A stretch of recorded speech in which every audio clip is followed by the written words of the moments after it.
Hello，大家好啊！歡迎咧大家收睇 Imperial Dragon 英國睇樓台。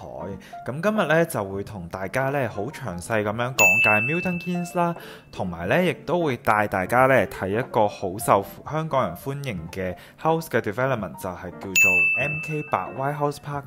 而家咧首先帶大家睇一睇 Milton Keynes 完善嘅配套設施。大家可以見到咧喺畫面上咧就係 Milton Keynes 嘅地圖啦。咁 Milton Keynes 嘅市中心係喺邊度呢？咁其實呢，就係喺呢一個位置啦。而呢度呢，就係 Milton Keynes Central 嘅火車站。咁其實呢，好多朋友呢都選擇喺 Milton Keynes 呢一度生活嘅主要原因呢，就係因為呢一個火車站呢係出倫敦係非常之方便嘅。講緊呢，最快呢33分鐘你就可以呢出到去倫敦松溫 Euston 啦。好，咁呢，其實呢，喺呢一個嘅火車站隔離呢一度呢，就係 Milton Keynes 裏邊最大嘅一個商場，咁呢，就係叫做 Centre MK 嘅。佢個 size 呢係會類似香港嘅沙田嘅新城市廣場咁大咯。咁裏邊呢，你就可以揾到好多嘅商店啦。咁比如話係有 Primark、Mark and Spencer、Zara 等等嘅。咁同埋呢，亦都會有好多嘅餐廳同埋食肆嘅。咁最出名嘅一個餐廳呢，其實大概呢就係位於呢一度嘅，咁就叫做大班樓。咁呢間大班樓呢，佢唔單止味道好好食，佢呢仲要係性價比非常之高嘅，咁所以呢，都吸引咗好多呢喺 Milton Keynes 居住嘅華人呢去到呢一度食飯啦。好啦，咁喺呢一個 Centre MK 嘅隔離呢，大家可以見到呢就會有一個叫做 Snow Zone 嘅地方。呢一度呢就係一個室內嘅滑雪場嚟嘅。咁呢度除咗有室內滑雪場之外呢，仲會有一個呢就係遊戲機中心啦，同埋呢就係有得打保齡球嘅喎。另外呢，仲有一個戲院添。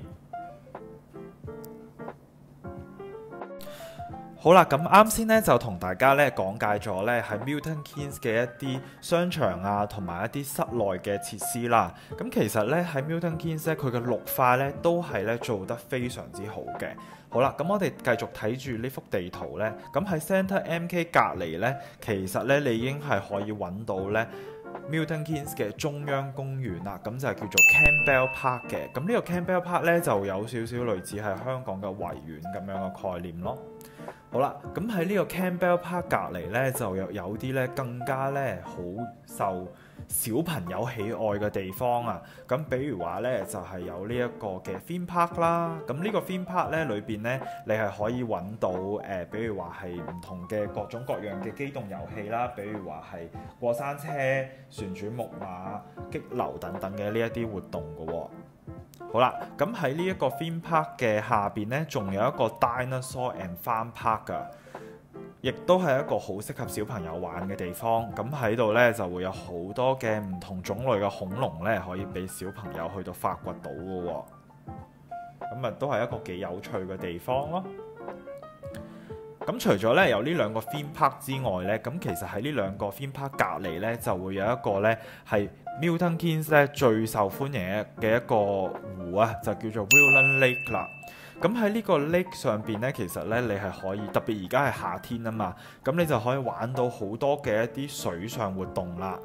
嗱，比如可以睇一睇呢幅圖啊，咁可以玩獨木舟啦，咁如果係一家大細咧，就可以租一架咧呢啲腳踏船咧，咁喺上邊即係可以玩半日都得啦。係啦，咁除咗係頭先講嘅呢一啲公園之外咧，有一個好特別嘅地方咧，就係我啱先咧先發現咧，原來喺 Milton Keynes 咧呢一個位置咧就會有一個 Woburn Safari Park 嘅喎，咁就係一個野生動物園嚟嘅。又係一個咧好啱小朋友去玩嘅地方。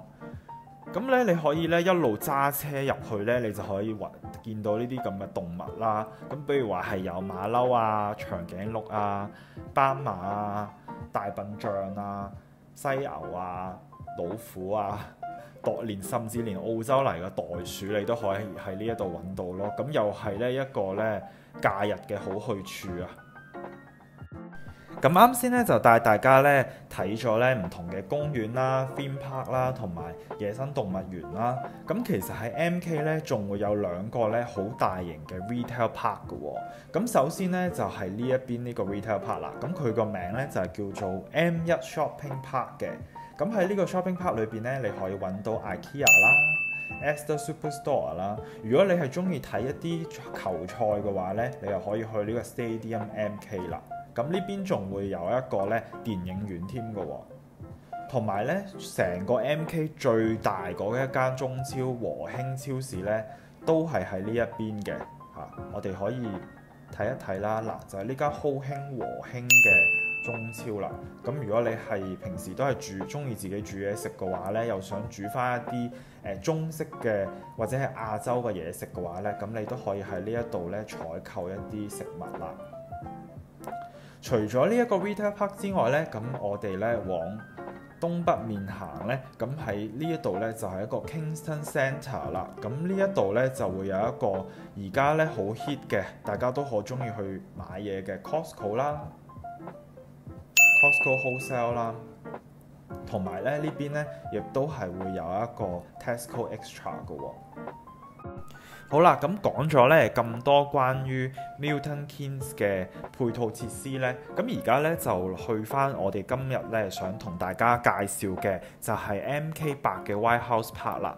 咁佢個位置咧就係喺呢一度嘅，而佢咧其實咧個交通咧係非常之方便嘅喎。我哋可以睇下咧，其實我哋由 Milton Keynes 我哋呢個屋苑啦 ，MK8 呢個 White House Park 嘅屋苑咧，我哋揸車去 Milton Keynes Central 火車站咧，講緊咧最快係只需要7分鐘嘅啫。而如果我哋係有啲朋友可能未必係中意揸車啊咁樣嘅情況下咧，其實咧你亦都係可以坐巴士。咁咧就可以坐呢部 X6 啦，就11分鐘咧就可以出到去 Milton Keynes Central 嘅火車站噶啦。咁所以其實係非常之方便嘅，因為你講緊嗱，你出去 Milton Keynes Central Station 就11分鐘啦，再加上你最快係坐火車33分鐘咧，咁你1個鐘之內咧就已經可以出到去 Zone 1 Euston 噶啦。咁啊其實已經係相當之方便噶啦。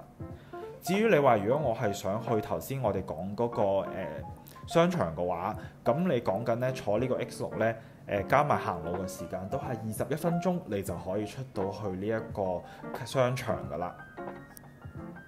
好啦，咁除咗交通係好吸引之外咧，其實咧呢一度嘅校網亦都係非常之好嘅。嗱，咁我哋講翻啦，我哋個屋苑嘅位置 White House Park 就喺呢一度啦。其實咧，我哋行路咧大概10零分鐘，喺呢個位置咧就已經有一間中學噶咯喎，就叫做 Wakeling Academy 嘅。咁呢一間學校咧，佢個Ofsted 嘅評級咧係有 Outstanding 嘅喎。另外啦，如果我哋係要小朋友係細啲嘅，要讀小學嘅話咧，咁亦都咧行10零分鐘咧就會有一間小學，咁就叫做 White House Primary School 嘅。咁而呢一間學校咧，佢嗰個 Ofsted 嘅 rating 咧就係 good 嘅。好啦，咁就同大家再介紹多一間學校小學啦。咁我哋咧係往翻東北面呢邊行啦，咁大概都係行10幾分鐘咧，就可以去到一間叫做 Two Mile Ash 嘅學校。咁佢係分別有 preschool 啦，同埋係有小學嘅。咁呢間學校咧個 rating 咧就會係 outstanding 啦。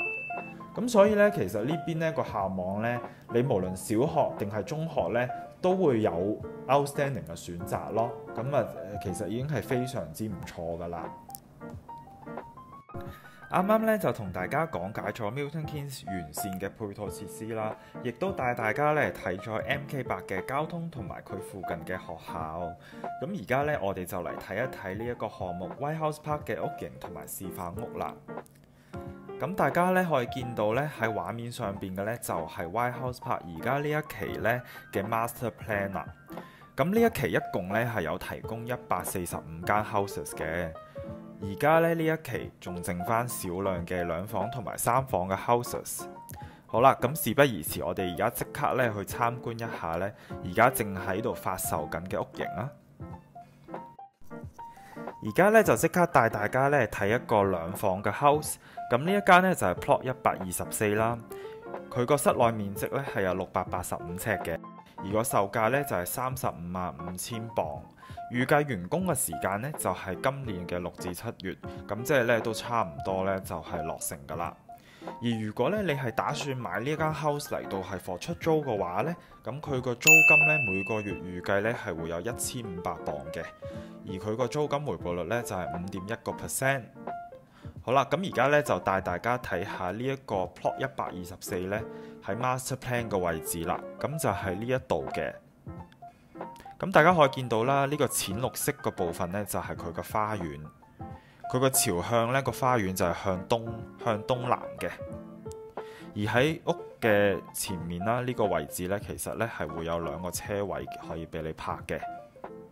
好啦，咁而家呢睇完 Master Plan 之後呢，就帶大家睇一睇個示範單位啦。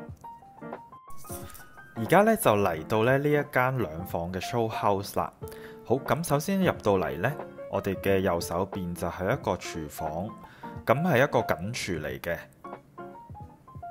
而廚房嘅對面呢，就係我哋嘅客廁啦，都係有窗嘅喎。跟住呢，我哋向前行呢，就係個客廳嘅位置啦。客廳嘅位置呢，都係非常之四正啦，四四方方咁樣。而呢道門呢，就可以通到去我哋個後花園啦。跟住呢，我哋就想去1樓睇一睇。好啦，首先嚟到第一間套房。咁都係有足夠嘅位置放到雙人床啦，呢度呢，亦都可以放到一個大衣櫃，而左手邊呢，就係個主人套廁啦，咁係做咗企缸嘅。好啦，跟住呢，我哋去睇埋另一間套房，同樣啦，呢間套房都係放到一個雙人床。咁呢，仲會有一個位置呢，可以俾你放到一張書枱，而同樣地呢，亦都係有一個獨立嘅套廁嘅喎。好啦，咁啱先呢，就帶大家睇咗一間兩房啦，而家呢，就帶大家睇一間3層嘅3房 house 啦。咁呢，佢個 plot number 就係101啦，而佢個室內面積呢，係有880尺嘅。售價呢，就係只需要38萬英鎊嘅啫，而預計完工嘅時間呢，今年嘅8月至到9月嘅。咁同樣地啦，如果你係想買呢一層 house 嚟到收租嘅話呢，咁預計呢間 house 呢，每個月嘅租金係有1700鎊嘅，而個租金回報率呢，都係有5.4%。跟住我哋就去 Master Plan 嗰度呢，睇下呢間 house 嘅位置啦。好，咁呢個呢，就係101嘅位置啦。咁佢個顏色就係呢間紅色嘅 house，呢邊淺綠色嘅呢，就係個花園，而佢呢個花園嘅朝向呢，都係向東南嘅，所以朝向係非常之唔錯啦。而呢車位嘅話呢，就係呢2個啦。好，咁睇完 Master Plan 之後呢，我哋而家就去睇一睇個 show house 咯。而家呢，就嚟帶大家睇一睇呢間3房嘅 show house 啦。好，首先一入到嚟呢，右邊呢就係一個緊廚啦。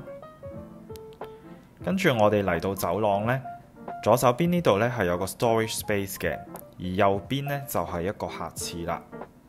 繼續向前行呢，就係我哋嘅客廳。咁客廳個空間呢，亦都係非常之四正正啦。咁我哋可以通過呢一棟門呢，就出到去我哋嘅後花園啦。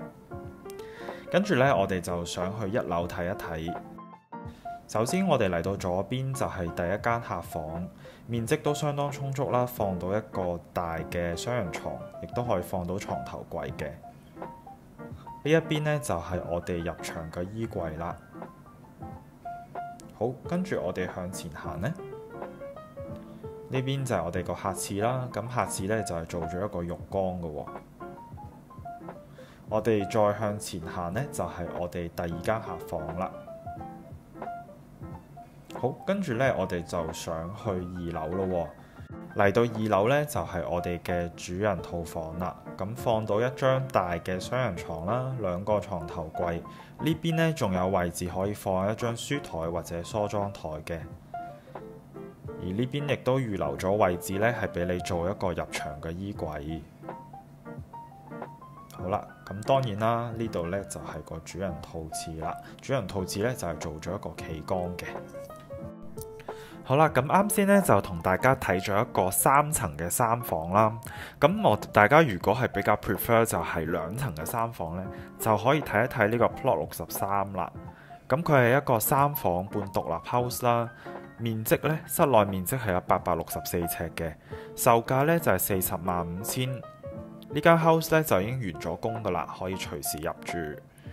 而呢一間 house 呢，預計呢個租金呢係有1800磅一個月嘅，租金回報率呢係有5.3%。如果大家呢係對於呢間 house 有興趣，又想呢攞翻呢份資料去到睇一睇呢，就記得 WhatsApp 同我哋講啦。好，咁我哋而家呢就去睇一睇呢一間 house 喺 Master Plan 裏邊嘅位置啦。咁就係呢一間深綠色嘅 house 就係 Plot 63啦。呢一度呢就係個花園啦，淺綠色嘅位置。咁個朝向呢個花園其實係向南嘅，而個車位呢就係呢一度啦，會有2個車位。好，咁睇完呢個 Master Plan 之後呢，我哋而家即刻呢去睇一睇個 Show House。好啦，咁而家呢就嚟到呢一間3房嘅 Show House 啦。咁呢度就係大門啦。咁一入嚟呢，左手邊就係一個客廁。咁客廁呢都係有窗嘅喎。跟住呢，我哋右手邊呢就係廚房。咁呢邊呢就係有足夠嘅位置呢，俾你放一張4人嘅餐台嘅。好啦，跟住呢，我哋去客廳睇一睇。咁大家有冇發現呢？其實呢一個客廳呢，係比啱先帶大家睇嗰個3層嘅3房呢，係要更加大嘅。呢度可以放一個 L 型嘅 sofa 啦。而呢邊呢，就係通到去我哋個後花園啦。好啦，一上到嚟1樓呢，首先呢，我哋向前呢，就係我哋嘅主人房啦。主人房啦，有充足嘅位置放到雙人床，可以放到2個床頭櫃嘅。呢邊呢亦都預留咗位置呢，俾你放一個衣櫃。左邊就係我哋嘅主人套廁啦，咁佢係做咗一個企缸嘅。好，跟住我哋主人套房嘅右手邊就係我哋嘅第一個客房啦，都係四四正正啦，同埋呢個呢都係做咗一個凹位俾你放一個衣櫃嘅喎。好啦。跟住我哋往前行呢，就係我哋個客廁啦。咁客廁係有窗嘅，同埋做咗一個浴缸。最後我哋就嚟睇埋個第2個客房啦。咁呢個客房係大啲嘅，有可以放到一張雙人床、2個床頭櫃。呢邊呢，門後邊呢，亦都係做咗一個凹位俾你放一個入場衣櫃嘅。咁最後呢，就同大家睇一間4房嘅 house 啦，咁就係 Plot 131啦，個室內面積呢係有1120尺嘅，售價呢講緊只需要45萬磅嘅啫。而如果你係想出租呢個物業嘅話呢，個租金預計呢每個月都有2000磅，而個租金回報率呢係有5.3% 嘅。好啦，咁跟住我哋呢，就去 Master Plan 嗰度呢睇下佢喺個位置喺邊啦。咁就係呢一間啦，粉藍色呢一間131嘅，淺綠色個位置就係個花園啦。而呢邊呢，就會有2個車位嘅。好啦，咁而家呢，就即刻帶大家睇一睇呢一間4房 show house 啦。咁一入到嚟大門隔離呢，就會有一個客廁嘅。咁客廁嘅對面呢，就係我哋嘅廚房。咁廚房都係做咗一個 U 型嘅設計。咁呢邊呢，可以放到一個6人嘅餐台。跟住呢，我哋就去睇一睇個客廳啦。客廳嘅面積亦都係非常之充足啦。跟住呢，我哋呢就上1樓睇一睇啦。左手邊就係我哋第一個客房啦。咁呢度個佈局就係做咗一個書房啦。咁當然你亦都可以將佢改造成一個睡房嘅。好啦。呢度呢就係第2個客房啦，面積呢係會比較大一啲嘅，放到一個雙人床，有充足個位置放到2個床頭櫃，呢邊呢亦都可以放一個衣櫃嘅。跟住呢，呢度呢就係第3個客房，面積同頭先嗰個客房都相若嘅，放到衣櫃、床頭櫃同埋呢一個雙人床。呢邊呢就係個客廁啦，咁客廁呢就係做咗浴缸啦，同埋都係有窗嘅。最後呢，我哋就去睇埋個主人房啦。呢邊呢係有位置放到一個入牆衣櫃，同埋呢邊呢都係有啲空間嘅喎。咁當然啦，主人房呢就會有一個獨立嘅套廁啦。咁呢邊呢係做咗一個企缸嘅。好啦，咁多謝大家呢收睇呢一段關於 White House Park 嘅影片。如果呢大家對於呢頭先所講嘅 houses 係有興趣嘅話呢，不妨呢可以即刻聯絡我哋 Imperial Dragon 啦。下次見。